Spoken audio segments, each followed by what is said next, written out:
Dans le chaos de la lutte, du contrôle au sol et de la force brute, quelqu'un a accidentellement donné un coup bas avec ce que vous imaginez. Oui, au cours de ce match d'échecs poids lourd, il y a eu un moment où l'un d'eux a semblé placer un coup furtif avec son troisième point. Que ce soit dans la jambe de Ngannou ou à cause d'un mauvais placement de Gane, difficile à dire, mais revenons en arrière et voyons comment on en est arrivé là. Ngannou contre Gane, c'était plus qu'un simple combat pour le titre poids lourd, c'était un affrontement de style, d'histoire et d'héritage. Francis Ngannou est entré dans la cage en tant que champion poids lourd, terrifiant, connu pour sa puissance de frappe monstrueuse. Cyril Gane, lui, était le champion intérimaire, invaincu, technique, agile et étonnamment léger sur ses pieds pour un homme de sa taille. Gane avait mérité sa place au sommet en démantelant Derrick Lewis et en surpassant des adversaires de haut niveau grâce à ses mouvements fluides et à la précision de son Muay Thai. Plus encore, il s'était autrefois entraîné avec Ngannou. Ce n'était donc pas qu'un combat de titre, c'était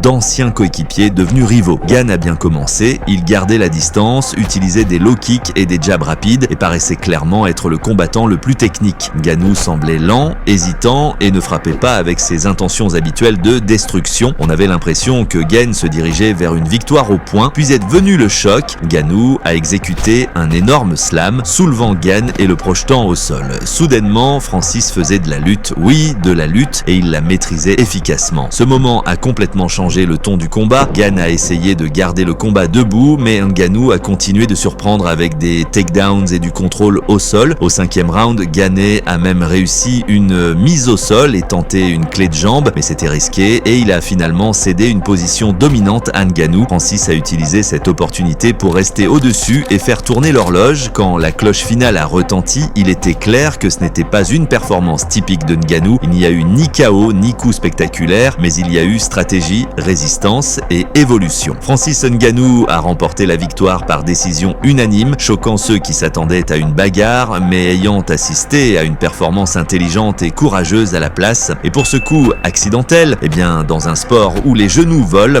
et les corps s'entrechoquent, des contacts inattendus peuvent parfois arriver.